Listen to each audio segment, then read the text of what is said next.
Hello students, welcome to the PND coaching classes learn easily and smartly. तो आज हम देखेंगे 5A.1 एक्सरसाइज के पहले के कुछ और एग्जांपल जो कि बेस्ड है कंटिन्यूटी के चैप्टर पे। चलिए देखते हैं, स्टार्ट करते हैं आज एग्जांपल नंबर 10 से, जिसमें बोला गया है find all the points of discontinuity of the function F defined by. यानी कि यहाँ पे हमारे पास एक फंक्शन एफ है जो कि डिफाइंड है। F x is equal to x plus 2 होगा जब एक्स लेस देन 1 होगा, 0 होगा जब x इज इक्वल टू 1 होगा एंड x माइनस 2 होगा जब x ग्रेटर देन 1 होगा। तो इस पॉइंट पे हमको ये चेक करना है कि किस जगह हमको डिसकंटिन्यूटी इस फंक्शन के लिए देखने मिलेगी। चलिए स्टार्ट करते हैं। तो जैसे कि ऑलरेडी पिछली वीडियो में हमने देख के आए कि डिसकंटिन्यूटी क्या होती है, जब हमारे पास left hand limit and the right hand limit and the value on itself अगर तीनों ही इक्वल नहीं मिलती है तो वो उस पॉइंट स्पेसिफिक पे डिसकंटिन्यूअस फंक्शन हो जाता है। तो चलिए यहाँ पे हमारे पास जो इक्वल कंडीशन है वो 1 के लिए है, तो 1 को फोकस करके चलेंगे। तो यहाँ पे हम सिंपली क्या देख रहे हैं कि अगर x की वैल्यू लेस देन 1 है, यानी कि उस कंडीशन में हमको fx मिल जाएगा, दैट इज x प्लस 2। तो x प्लस 2 जो है वो एक पॉलिनोमियल फंक्शन है, तो इसका मतलब है कि x लेस देन 1 की वैल्यू के लिए हमको ये fx कंटिन्यूअस मिलता है। ओके, अगर हम x को ग्रेटर देन 1 के लिए चेक करते हैं तो उस कंडीशन में हमको x माइनस 2 मिलता है। अगेन वो एक पॉलिनोमियल फंक्शन है और हमको पता है कि पॉलिनोमियल फंक्शन हमेशा कंटिन्यूअस होते हैं। नाउ अब हमको चेक करना है x इज इक्वल टू 1 के लिए। तो अगर हमको x इज इक्वल टू 1 के लिए चेक करना है, इसका मतलब ये होता है कि हमको left hand limit, right hand limit and 1 पे हमको इसकी वैल्यूज फाइंड करनी है। अगर तीनों कंडीशन में सेम होगा तो कंटिन्यूअस हो जाएगा, अदरवाइज ये डिसकंटिन्यूअस होगा। तो चलिए सबसे पहले चेक करते हैं राइट हैंड लिमिट। तो उसके लिए हम पुट करेंगे x is equal to 1 plus h। अब क्योंकि हमको कंडीशन दी है कि x टेंस कर रहा है 1 की तरफ, तो h की वैल्यू हो जाएगी टेंस करेगी 0 की तरफ। ओके, तो राइट हैंड लिमिट जब अप्लाई करेंगे तो हम देखेंगे कि लिमिट जो है h टेंस टू 0 हो जाएगी, एंड क्योंकि 1 से बड़ी वैल्यू मिल रही है इसका मतलब हम x माइनस 2 फोकस करेंगे एंड x की जगह पुट करेंगे that is 1 plus h। Okay, तो ये हो जाएगा 1 प्लस h माइनस 2। अब यहाँ पे h की वैल्यू पुट करेंगे 0, तो हो जाएगा 1 प्लस 0 एंड माइनस 2, तो 1 माइनस 2 हो जाएगा माइनस 1। तो राइट हैंड लिमिट की वैल्यू मिल चुकी दैट इज 1। ओके, अब चलिए चेक करते हैं इसकी लेफ्ट हैंड लिमिट। तो वहां पे क्या करेंगे, हम x is equal to 1 minus h put करेंगे, तो कंडीशन हो जाएगी जब x टेंस कर रहा है 1 की तरफ तो h टेंस करेगा 0 की तरफ। तो लेफ्ट हैंड लिमिट पुट करेंगे तो यहाँ पे x की जगह पुट कर देंगे 1 माइनस h। अब 1 माइनस h करें मतलब कि 1 से वैल्यू छोटी मिलने वाली है, तो फोकस करेंगे x प्लस 2 की तरफ, तो x की जगह पुट कर देंगे दैट इज 1 माइनस h, तो हो जाएगा 1 माइनस h प्लस 2। ओके, तो यहाँ पे h जो है 0 रख देंगे तो हो जाएगा ये 1 minus 0 plus 2, it means 1 plus 2 that is 3। तो हमको दिख रहा है कि यहाँ पे left hand limit and the right hand limit दोनों की वैल्यूज डिफरेंट है। चलिए चेक करते हैं, अगर हम देखते हैं कि 1 पुट करेंगे तो क्या होगा, x इज इक्वल टू 1 लेने पे हमको मिल रहा है 0 सिंपली। ओके, तो f of 1 is equal to हो जाएगा 0। तो हम सिंपली बोल सकते हैं कि right hand limit and the left hand limit and the value of the function on 1 ये तीनों ही बेसिकली इक्वल नहीं है। इसका मतलब हम बोलेंगे जो डिसकंटिन्यूटी है इस फंक्शन के लिए वो point x is equal to 1 पे हमको मिल रही है। ओके, आई होप क्लियर हो गया होगा। चलिए देखते हैं नेक्स्ट एग्जांपल, एग्जांपल नंबर 11। इसमें बोला गया है is the function defined by fx is equal to x plus 5 if x less than और equal to 1 and x minus 5 if x greater than 1 a continuous function. तो हमको simply check करना है कि जो फंक्शन है क्या वो एक कंटिन्यूअस फंक्शन है और वो फंक्शन के लिए वैल्यूज हमारे पास प्रोवाइडेड है। तो चलिए चेक करते हैं यहाँ पे सबसे पहले 1 के लिए, यानी कि 1 की वैल्यू हमको फोकस है, यहाँ पे x इज इक्वल टू 1 दिया हुआ है, तो हमको सिंपली चेक करना है कि इसकी right hand limit, left hand limit and the value of the function on the 1 तीनों ही इक्वल है या नहीं है। तीनों इक्वल होंगे तो ये कंटिन्यूअस हो ही जाएंगे। तो सबसे पहले पुट करते हैं इसको हम राइट हैंड लिमिट के लिए, तो x is equal to 1 plus h put करेंगे, तो x टेंस करेगा 1 की तरफ तो h टेंस करेगा 0 की तरफ। ओके, तो चलिए वैल्यू पुटअप करते हैं x की 1 प्लस h। अब यहाँ पे 1 प्लस h है यानी कि x ग्रेटर देन 1 की कंडीशन चेक करना पड़ेगा, तो जहां जहां x है वहां पुट कर देंगे 1 प्लस h, तो हो जाएगा ये 1 plus h minus 5। Okay, with the limit h tends to 0, तो h जहां है वहां 0 पुट कर देंगे तो हो जाएगा ये 1 plus 0 minus 5, it means 1 minus 5 that is answer minus 4। ये हो गई राइट हैंड लिमिट। चलिए चेक करते हैं हम लेफ्ट हैंड लिमिट, तो उसके लिए हम पुट करेंगे x is equal to 1 minus h, क्योंकि 1 माइनस h हो रहा है मतलब कि 1 से छोटी वैल्यू मिलेगी, तो फोकस करेंगे इस कंडीशन पे यानी कि x प्लस 5 पे, तो जहां x है वहां पुट करेंगे हम सिंपली 1 माइनस h, तो ये हो जाएगा 1 minus h plus 5 with the limit of h tends to 0। अब जहां पे हम h है वहां पे 0 पुट कर देंगे तो हो जाएगा 1 माइनस 0 प्लस 5 जो कि ऐसे होगा। ओके, तो लेफ्ट हैंड लिमिट की हमको वैल्यू मिल चुकी है जो कि है 6। तो हमको दिख ही रहा है यहाँ पे कि left hand limit and the right hand limit दोनों ही अलग अलग मिल चुकी है। ओके, चलिए चेक करते हैं हम 1 के लिए, तो हम सिंपली पुट कर देंगे जहां जहां x है वहां पे 1 रखेंगे तो हो जाएगा ये simply 1 plus 5 that is equal to 6। तो यहाँ पे हमको दिख रहा है कि left hand limit and the value of the function on the one ये दोनों सेम है, बट उसकी जो राइट हैंड लिमिट है वो कहीं ना कहीं डिफरेंट है, राइट। तो हम सिंपली बोल देंगे जो फंक्शन है वो डिसकंटिन्यूअस फंक्शन है on the x is equal to 1। Okay students, I hope clear हो गया होगा। चलिए देखते हैं नेक्स्ट एग्जांपल, एग्जांपल नंबर 12। इसमें बोला गया है is the function defined by fx is equal to x if x less than और equal to 1 and 5 if x greater than 1 is continuity at x equal to 0, x equal to 1 and x equal to 2। तो यहाँ पे हमको 3 point दिए हैं, एक 0 दिया है, एक 1 दिया है एंड एक 2 दिया हुआ है। यानी कि हमको 0 के लिए भी 3 कंडीशन चेक करनी पड़ेगी, left hand limit, right hand limit and the value on the 0। 1 के लिए भी ऐसे तीनों चेक करना पड़ेगा एंड 2 के लिए भी चेक करना पड़ेगा। तो ओवरऑल 9 हमको कैलकुलेशन करने हैं। चलिए स्टार्ट करते हैं। तो सबसे पहले हम पुटअप कर रहे हैं या चेक कर रहे हैं continuity at the x equal to 0। इसके लिए इसकी राइट हैंड लिमिट चेक करते हैं, that is 0 plus h put करेंगे जहां जहां x है। तो उस केस में x टेंस कर रहा है 0 की तरफ तो h टेंस करेगा 0 की तरफ। ओके, तो जहां पे x है वहां पे पुट करना है 0 प्लस h, यानी कि 0 से वैल्यू बड़ी होगी, राइट। तो क्योंकि 0 से बड़ी होगी तो हम फोकस करेंगे इस पे, क्योंकि 0 से बड़ी है पर 1 से छोटी यहीं पे आएगी, राइट। क्योंकि 0 यहाँ पे ग्रेटर देन 1 नहीं हो सकता है तो हम फोकस करेंगे इस पे। तो यहाँ पे हम x की जगह रखेंगे 0 प्लस h, तो जाएगा सिंपली x की जगह रखेंगे 0 plus h। Okay, and limit हो जाएगी s टेंस टू 0। अब यहाँ पे h जहाँ है वहाँ पे 0 पुट कर देंगे तो हो जाएगा 0 plus 0, that is answer is 0। Okay, तो 0 के लिए जो हमको राइट हैंड लिमिट मिली है उसका आंसर आया 0। चलिए चेक करते हैं इसकी लेफ्ट हैंड लिमिट। तो जहां जहां x है वहां पुट करेंगे 0 माइनस h, तो उस केस में x टेंस करेगा 0 की तरफ तो h भी टेंस करेगा 0 की तरफ। ओके, तो यहाँ पे जो है वैल्यू हमको 0 से छोटी मिल रही है, तो अगेन हम यहाँ पे इसी पे फोकस करेंगे, दैट इज x वैल्यू मिलेगी, यानी कि x जहाँ पे वहां पुट करेंगे 0 माइनस h तो हो जाएगा ये 0 minus h with the limit of the h tends to 0। तो यहाँ पे h के बदले रखेंगे 0 तो हो जाएगा 0 minus 0, that is again answer 0। अगर अब हम चेक कर रहे हैं कि 0 के लिए, क्योंकि 0 पे भी चेक करना है, तो 0 की लिमिट आ रही है यहीं पे। तो अगर हम 0 लेस देन और इक्वल टू 1 ले रहे हैं, इसका हमें कंडीशन सेटिस्फाई हो रही है, तो आंसर अगेन f0 के लिए भी हमको 0 मिलने वाला है। तो हम सिंपली बोल सकते हैं कि 0 के लिए ये जो है फंक्शन वो कंटिन्यूअस है। Okay students, I hope clear हो गया होगा। चलिए अब चेक करते हैं 1 के लिए। अब क्योंकि हमको 1 के लिए चेक करना है तो सबसे पहले इसकी राइट हैंड लिमिट निकालते हैं। ओके, तो राइट हैंड लिमिट के लिए हम x equal to 1 plus h put करेंगे। तो अगर x टेंस कर रहा है 1 की तरफ तो h टेंस करेगा 0 की तरफ। ओके, तो उस कंडीशन में जो राइट हैंड लिमिट है वो अप्लाई कर देंगे हम, तो ये सिंपली हो जाएगा 5, क्योंकि हमको वैल्यू यहाँ पे 1 प्लस h यानी कि 1 से बड़ी मिल रही है और फंक्शन डिफाइंड है कि हमको वैल्यू मिलेगी 5 अगर x ग्रेटर देन 1 है। ओके, तो सिंपली यहाँ पे क्या हो जाएगा, limit s tends to 0 and value of 5। तो यहाँ पे s तो है ही नहीं तो कोई सेंस ही नहीं बनता, तो हमको सिंपली राइट हैंड लिमिट मिल जाएगी, दैट इज 5। चलिए अब इसकी चेक करते हैं लेफ्ट हैंड लिमिट। तो यहाँ पे हम वैल्यू पुट करेंगे x is equal to 1 minus h। तो क्योंकि यहाँ पे x टेंस कर रहा है 1 की तरफ तो h टेंस करेगा 0 की तरफ। ओके, तो उस कंडीशन में जो फंक्शन हो जाएगा that is limit s tends to 0 1 minus h put कर देंगे जहां जहां x है। ओके, तो h पुट कर देंगे 0 तो सिंपली हमको मिल जाएगा 1 माइनस 0, दैट इज आंसर 1। तो यहाँ पे हमको दिख रहा है कि वैल्यू अलग मिल चुकी है, but still again f is equal to 1 के लिए चेक करेंगे तो हमको आंसर भी मिलेगा, दैट इज 1। ओके, तो हम देख रहे हैं कि हमको left hand limit and the value of the function on the 1 दोनों सेम है, बट इसकी राइट हैंड लिमिट जो है वो इक्वल नहीं है। तो उस केस में हम बोलेंगे जो फंक्शन है वो डिसकंटिन्यूअस है at x is equal to 1।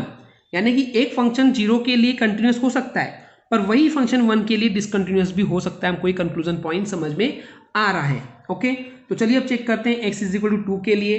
तो अगेन इसके लिए हम पहले चेक करेंगे इसकी राइट हैंड लिमिट। तो उसके लिए x is equal to put करेंगे दैट इज 2 प्लस h। तो क्योंकि यहाँ पे x टेंस कर रहा है 2 की तरफ तो h टेंस करेगा 0 की तरफ। तो उस कंडीशन में चलिए x इज इक्वल टू जहां जहां है वहां पे पुट करेंगे 2 प्लस h। तो 2 प्लस h यानी कि वैल्यू हमको 2 से ज्यादा मिलने वाली है, इसका मतलब हमको आंसर मिलने वाला है 5। तो हमको राइट हैंड लिमिट में वैल्यू मिल गई है 5। ओके, चलिए अब इसकी लेफ्ट हैंड लिमिट चेक करते हैं। इसका मतलब यहाँ पे हम x is equal to 2 minus h करेंगे। तो यहाँ पे x टेंस कर रहा है 2 की तरफ, इसका मतलब h टेंस करेगा 0 की तरफ। तो ये 2 से वैल्यू छोटी हो रही है तो यहाँ पे बेसिकली इसी कंडीशन में लाई करेगा, 2 से छोटी है पर 1 से बड़ी है। बहुत क्लोज इंटरवल चेक करते हैं हम, तो अगेन हमको आंसर यहाँ पे मिल जाएगा दैट इज 5। एंड जब हम अगर x is equal to 2 put कर रहे हैं, मतलब कि 2 क्या है, ग्रेटर देन 1 है, तो अगेन हमको आंसर मिल जाएगा 5। इसका मतलब तीनों ही कंडीशन के लिए हमको वैल्यू 5 मिली, इट मीन्स सेम है। तो हम बोलेंगे x इक्वल टू 2 पर ये जो फंक्शन है वो कंटिन्यूअस फंक्शन होगा। Okay students, I hope clear हो गया होगा। चलिए देखते हैं नेक्स्ट एग्जांपल, एग्जांपल नंबर 13। इसमें बोला गया है examine the continuity of function f where f is defined by fx is equal to, अगर इस x की वैल्यू 0 से इक्वल या फिर 0 से बड़ी है एंड 1 से इक्वल या फिर 1 से छोटी है तो आंसर होगा 3। अगर 1 से 3 के बीच में है तो इसकी वैल्यू होगी 4, एंड अगर 3 से 10 के बीच में है या फिर 3 इक्वल है या फिर 10 इक्वल है तो उस कंडीशन में आंसर होगा 5। तो हमको चेक करना है कंटिन्यूटी। ओके, अब अगेन हमको यहाँ पे क्या देखना चाहिए कि इक्वल कहाँ कहाँ दिया हुआ है। तो आप देख रहे हैं यहाँ पे 0 के लिए भी इक्वल दिया हुआ है, 3 के लिए भी इक्वल दिया हुआ है एंड 10 के लिए भी इक्वल दिया हुआ है, राइट। तो यहाँ पे आपको 1 बाय 1 सोचना है स्टूडेंट्स। चलिए 1 बाय 1 हम इसकी वैल्यू पुट करके देखते हैं कि अगर हम वैल्यू 0 लें तो हमको आंसर 3 मिलने वाला है। इसका मतलब ये कांस्टेंट फंक्शन हो गया, और कांस्टेंट फंक्शन यानी कि हमेशा वो क्या होता है, that is continuous function, right. तो 0 के इक्वल लेंगे तब भी कंटिन्यूअस फंक्शन होगा, और 0 से वैल्यू ग्रेटर लेंगे एंड 1 से स्मॉल लेंगे तब भी कंटिन्यूअस हमको मिलेगा। आई मीन इसलिए क्योंकि कांस्टेंट वैल्यू मिल रही है, इसका मतलब ये कांस्टेंट फंक्शन है। ओके, तो चलिए इसको कैसे लिखा जाता है समझते हैं। यहाँ पे हम देख रहे हैं कि अगर हम x की वैल्यू 0 से ग्रेटर देन और इक्वल टू ले रहे हैं एंड लेस देन 1 ले रहे हैं। ओके, एक्चुअली यहाँ पे इक्वल साइन नहीं होना चाहिए, तो क्योंकि हम सबसे पहले चेक करते हैं less than and greater than sign के लिए। इक्वल कभी भी स्टार्टिंग में फोकस नहीं किया जाता है, तो हम यहाँ बोल रहे हैं कि अगर वैल्यू x की 0 से ग्रेटर एंड 1 से स्मॉलर होगी तो आंसर मिलेगा 3। ओके, एंड 1 से ग्रेटर एंड 3 से लेसर होगी तो आंसर मिलेगा 4, एंड ऐसे ही 3 से ग्रेटर एंड 10 से स्मॉलर होगी तो हमको आंसर मिलेगा 5। तो ये सारी ही कंडीशन में हमको कांस्टेंट फंक्शन मिल रहा है, तो ये सारे ही इस पॉइंट्स के लिए कंटिन्यूअस फंक्शन होंगे। तो स्पेशली हमको चेक करना है स्टूडेंट्स यहाँ पे 1 एंड 3 के लिए। Okay, now question is coming कि हमने 0 एंड 10 को फोकस क्यों नहीं किए। You are right. अब यहाँ पे आप एक नई चीज सीखने वाले हैं, and that is the thing कि आपको कभी भी अगर 0 से 1, 1 से 3, 3 से 10 तक दिया हुआ है, तो जो बाउंड्री की वैल्यू होती है यानी कि 0 से एंड 10 तक लिया गया है, तो अब 0 एंड 10 को चेक नहीं करेंगे तब भी ये वैलिड होगा, एक्सेप्टेबल होगा। आपको उसकी मिड पॉइंट पे कभी भी उसको स्किप नहीं करना है, यानी कि 1 एंड 3 आप स्किप नहीं कर सकते। उसकी बाउंड्रीज के लिए आप अगर उसको डिफाइन नहीं करेंगे, उसको प्रूव नहीं करेंगे फॉर द कंटिन्यूटी और डिसकंटिन्यूटी, तब भी वो चल सकता है। ओके, इसलिए यहाँ पे इस बुक में लिखा भी है कि 1 एंड 3 पे हम चेक करेंगे कि कंटिन्यूटी शो करता है या नहीं करता है। ओके, तो चलिए अब चेक करते हैं 1 के लिए। तो यहाँ पे क्योंकि हमको 1 पे चेक करना है तो राइट हैंड लिमिट चेक कर रहे हैं, तो उसके लिए हम x is equal to 1 plus h करेंगे। ओके, तो यहाँ पे x टेंड कर रहा है कि 1 की तरफ, तो h टेंड करेगा 0 की तरफ। तो यहाँ पे सिंपली 1 से वैल्यू बड़ी आ रही है, राइट, यानी कि यहाँ पे अप्लाई होगा तो हमको आंसर मिल जाएगा 4। तो इसके राइट हैंड लिमिट की वैल्यू आ गई है, दैट इज 4। चलिए चेक करते हैं अब लेफ्ट हैंड लिमिट के लिए। तो x is equal to put कर देंगे 1 माइनस एच। तो यहाँ पे क्योंकि x टेंड कर रहा है 1 की तरफ, तो h टेंड करेगा 0 की तरफ, यानी कि वैल्यू जो यहाँ पे 1 से थोड़ी छोटी हो रही है। इसका मतलब सिंपल सी बात है कि 1 से छोटी है, तो यहाँ पे 3 आंसर आएगा। तो हमको दिख रहा है कि right hand limit and the left hand limit equal नहीं है, तो हम यहाँ पे एक सीधा कंक्लूजन बोल सकते हैं कि ये डिसकंटिन्यूअस होने वाला है for the value of x is equal to 1। But again हम f is equal to 1 check करते हैं, तो अगर हम x is equal to 1 put करेंगे तो हमको आंसर मिलेगा अगेन द 3। तो यहाँ पे जो है नॉट इक्वल है, तो ये फंक्शन डिसकंटिन्यूअस हो जाएगा at the x is equal to 1। चलिए अब चेक करते हैं x इज इक्वल टू 3 के लिए। तो 3 के लिए सबसे पहले हम चेक करेंगे इसकी राइट हैंड लिमिट, तो उसके लिए x is equal to 3 plus h put करेंगे। तो क्योंकि यहाँ x टेंड कर रहा है 3 की तरफ, तो h टेंड करेगा 0 की तरफ। ओके, तो चलिए इसके लिए right hand limit value check करते हैं। तो क्योंकि अब यहाँ पे हमने 3 प्लस एच लिए हैं, 3 से वैल्यू बड़ी मिलने वाली है, इसका वो लाइक कर रहा है इस कंडीशन में, तो हमको आंसर मिलने वाला है 5। तो हमको राइट हैंड लिमिट में आंसर मिल चुका है, दैट इज 5। ओके, तो हम लेफ्ट हैंड लिमिट के लिए स्टूडेंट्स यहाँ पे जहाँ जहाँ x है वहाँ पुट करेंगे 3 माइनस एच। तो क्योंकि यहाँ x टेंस कर रहा है 3 की तरफ, तो h टेंस करेगा 0 की तरफ। तो क्योंकि 3 से वैल्यू छोटी मिल रही है, इसका मतलब वो लाइक कर रहा है इस कंडीशन में, यानी कि हमको आंसर मिलने वाला है 4। तो हमको दिख रहा है कि दोनों वैल्यूज डिफरेंट हो चुकी है, इसका मतलब ये जो फंक्शन है वो 3 के लिए डिसकंटिन्यूअस होगा। बट अगेन चेक कर लेते हैं 3 के लिए, तो स्टिल अगेन चेक कर लेते हैं कि अगर हम x इज इक्वल टू 3 रखेंगे तो हमको आंसर मिलेगा that is 5 for this value. तो हमको simply f of 3 is equal to मिल चुका है 5। अगेन ये बट ये तीनों ही इक्वल नहीं है, इसके लिए जो फंक्शन है वो हो जाएगा discontinuous at the x is equal to 3। इसका मतलब ये जो फंक्शन है वो डिसकंटिन्यूअस है दोनों ही पॉइंट्स के लिए, x is equal to 1 and 3 के लिए। बट अगेन यहाँ पे जो 0 एंड 10 है उसके लिए एंड उसके बाद की वैल्यू के लिए ये फंक्शन कंटिन्यूअस होगा। ओके, तो ये कंटिन्यूअस है सारे पॉइंट्स के लिए other than the x is equal to 1 and x is equal to 3, क्योंकि बाकी के लिए हमने ऑलरेडी यहाँ पे आपको प्रूव करके दिखाए थे, आई मीन बोल के दिखाएं कि बाकी सब में हमको कांस्टेंट फंक्शन मिल रहा है। इसका मतलब ये जो फंक्शन है वो कंटिन्यूअस होगा other than the x is equal to 1 and the x is equal to 3। Okay, तो चलिए देखते हैं आज का लास्ट एग्जाम्पल, एग्जाम्पल नंबर 14। इसमें बोला गया है examine the continuity of function f where function f is defined as following. Okay, तो f फंक्शन है, अगर x की वैल्यू लेस देन और इक्वल टू -1 होगी तो आंसर होगा -2। तो अगर यहाँ पे x की वैल्यू -1 से बड़ी है एंड 1 से छोटी है या फिर 1 के इक्वल है तो आंसर होगा 2x, एंड इस x की वैल्यू अगर ग्रेटर देन 1 लेंगे तो आंसर होगा सिंपल 2। ओके, तो हमको सिंपली सी कंटिन्यूटी चेक करनी है। अब यहाँ पे किस किस पॉइंट पे चेक करना है, तो यहाँ पे इक्वल दिया है एक बार -1 के लिए एंड इक्वल दिया है एक बार 1 के लिए, यानी कि -1 एंड 1 के लिए चेक करना है। ओके, तो उसके भी पहले चलिए चेक करते हैं less than and the greater than symbol के लिए। तो सिंपल सी बात है, अगर हम x की वैल्यू लेस देन लेंगे -1 के लिए तो हमको fx मिलेगा दैट इज -2, जो कि कांस्टेंट फंक्शन है, तो -1 के लिए फंक्शन कंटिन्यूस हो जाएगा। ओके स्टूडेंट्स, सेकंड कंडीशन है, अगर इसकी वैल्यू -1 से बड़ी एंड 1 से छोटी लेंगे तो हमको आंसर मिलेगा 2x। इसका मतलब ये पॉलिनोमियल फंक्शन हो गया, इसका मतलब ये एक कंटिन्यूस फंक्शन हो जाएगा, क्योंकि हर पॉलिनोमियल फंक्शन एक कंटिन्यूस फंक्शन होता है, राइट। अगर हम x ग्रेटर देन 1 लेंगे तो हमको आंसर मिलेगा 2, जो कि कांस्टेंट फंक्शन है। तो अगेन इस वैल्यू के लिए I mean x greater than 1 के लिए जो fx फंक्शन है वो हो जाएगा कंटिन्यूस फंक्शन। ओके, तो ये हो गया बाउंड्री वैल्यू हमने चेक कर लिए। अब हम सिंपली बात कर रहे हैं कि -1 एंड 1 के लिए चेक करना है। ओके, यहाँ पे लिखा हुआ अभी कि -1 एंड 1 के लिए चेक करेंगे, तो -1 के लिए पहले चेक करते हैं, इसके लिए तीनों लिमिट चेक करेंगे। It means right hand limit, left hand limit and the value of the function on the -1। Okay, तो चलिए चेक करते हैं सबसे पहले इसकी राइट हैंड लिमिट। तो राइट हैंड लिमिट के लिए हम x इक्वल टू पुट करेंगे -1 प्लस h। ओके, तो क्योंकि x टेंड कर रहा है -1 की तरफ तो h करेगा टेंस 0 की तरफ। ओके, तो यहाँ पे क्या हो जाएगा, -1 से वैल्यू बड़ी मिल रही है, तो -1 से वैल्यू बड़ी मिल रही है मतलब कि ये 2x मिलने वाला है। ओके, तो 2x के बदले हम पुट करेंगे that is -1 plus h। Okay, तो जाएगा ये 2 -1 प्लस h, तो h कर रहा है यहाँ पे 10 0 के तरफ, तो h की वैल्यू रख देंगे 0, तो जाएगा 2 -1 plus 0, it means -2 will be the answer for the right hand limit for the value of the x is equal to -1। Okay, चलिए अब चेक करते हैं इसकी लेफ्ट हैंड लिमिट। तो लेफ्ट हैंड लिमिट के लिए हम x इक्वल टू पुट करेंगे -1 माइनस h। ओके, तो -1 एंड माइनस h यानी कि -1 से वैल्यू मिल रही है छोटी, राइट। तो -1 से छोटी के लिए हमको मिल जाएगी वैल्यू -2, तो इसके लिए लेफ्ट हैंड लिमिट हो गया -2।